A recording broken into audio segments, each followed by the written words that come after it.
Halo teman-teman semuanya, perkenalin aku Aulia Putri, mahasiswa Universitas Nasional, Program Studi Administrasi Publik dengan mata kuliah Reformasi Administrasi.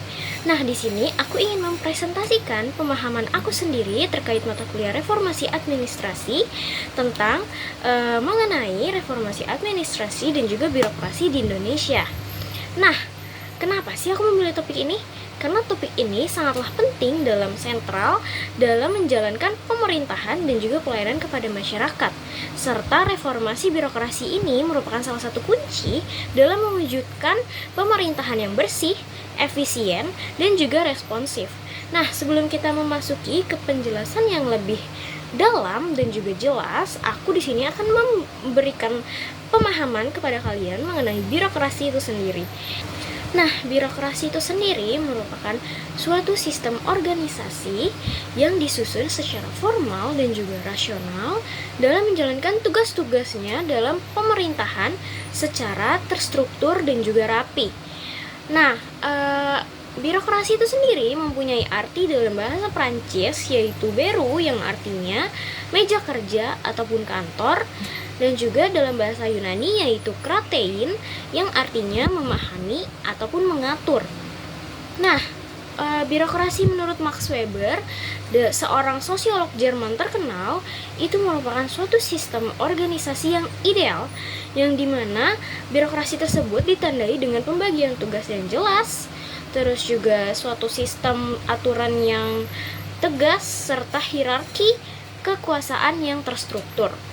Nah, birokrasi menurut Max Weber itu sendiri bertujuan untuk mencapai efisiensi dan juga keadilan dalam pelaksanaan pelayanan kepada publik setempat. Max Weber sendiri itu mencetuskan beberapa ciri-ciri menurut Max Weber, yaitu yang pertama, idealnya dari birokrasi itu pertama mempunyai struktur hierarki yang jelas, di mana setiap jabatan itu berada dalam susunan bertingkat dan juga setiap level itu memiliki kewenangan serta tanggung jawabnya tertentu.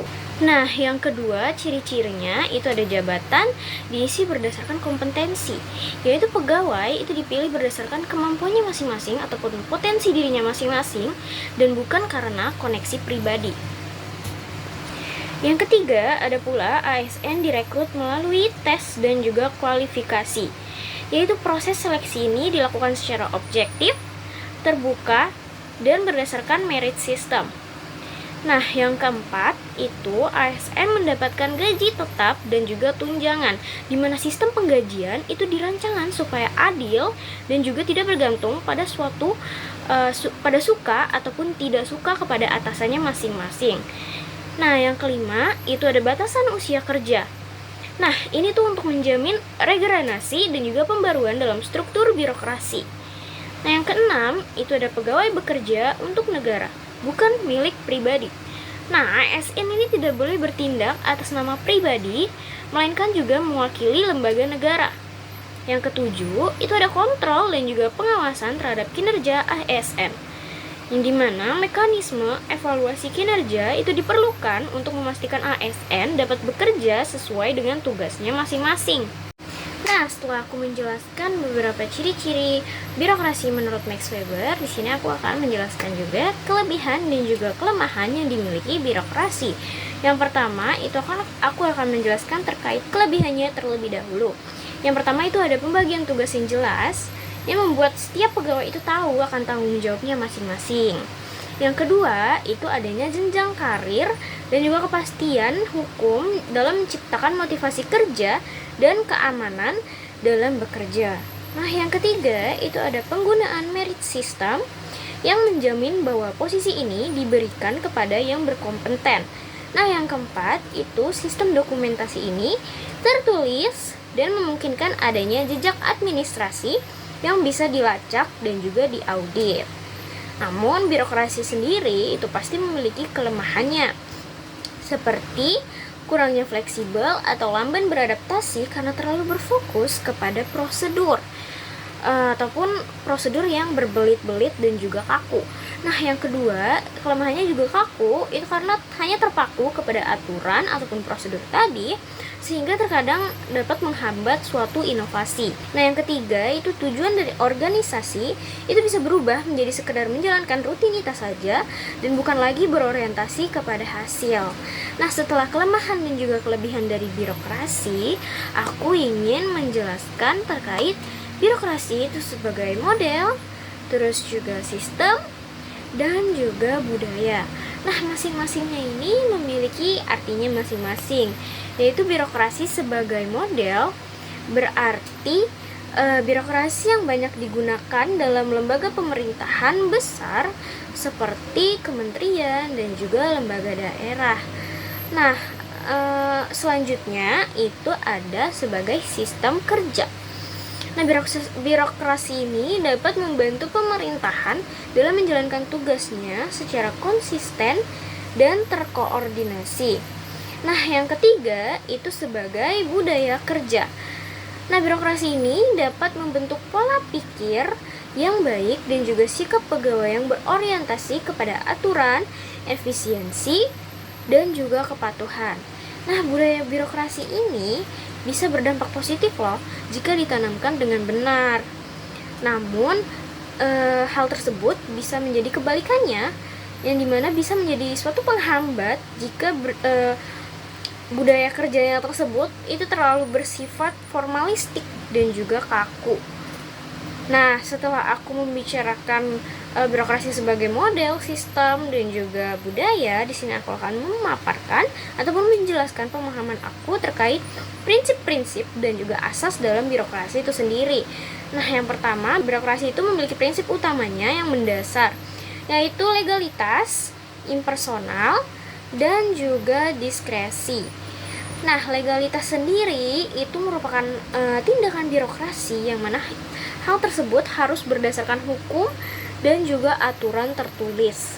Nah, yang kedua itu ada impersonal, yaitu berarti keputusan ini dapat diambil secara objektif ataupun sendiri tanpa campur tangan hubungan pribadi ataupun emosional. Nah, yang ketiga itu ada diskresi, yaitu pejabat ini memiliki wewenang dalam membuat keputusan dalam hal-hal yang tidak diatur secara spesifik ataupun tidak diatur secara tertulis, selama hal tersebut tidak melanggar hukum dan juga prinsip keadilan. Nah, prinsip-prinsip ini sangatlah penting agar birokrasi itu tetap adil, akuntabel, dan juga dapat dipercaya oleh publik ataupun masyarakat.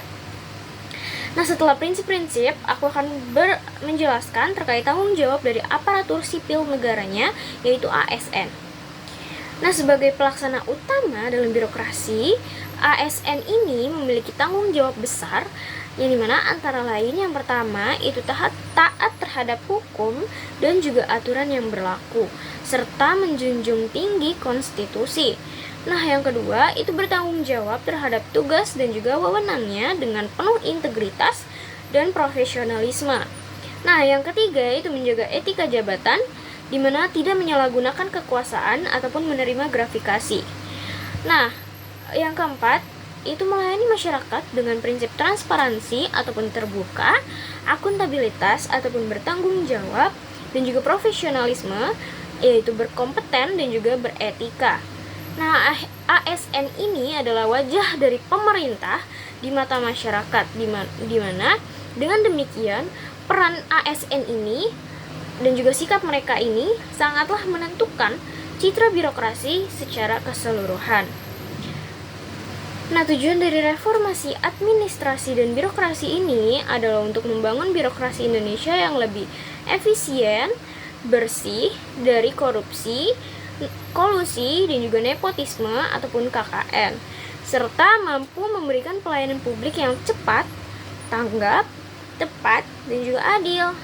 Nah, dengan reformasi yang berkelanjutan ini, kita dapat mewujudkan pemerintahan yang jujur, profesional, serta berpihak kepada rakyat, serta dapat meningkatkan kepercayaan masyarakat itu kembali terhadap lembaga negara. Nah, sekian pemaparan materi yang aku pahami dari mata kuliah Reformasi Administrasi dengan dosen pendamping Ibu Eka Fadila. Kurang lebihnya mohon maaf. Wassalamualaikum warahmatullahi wabarakatuh.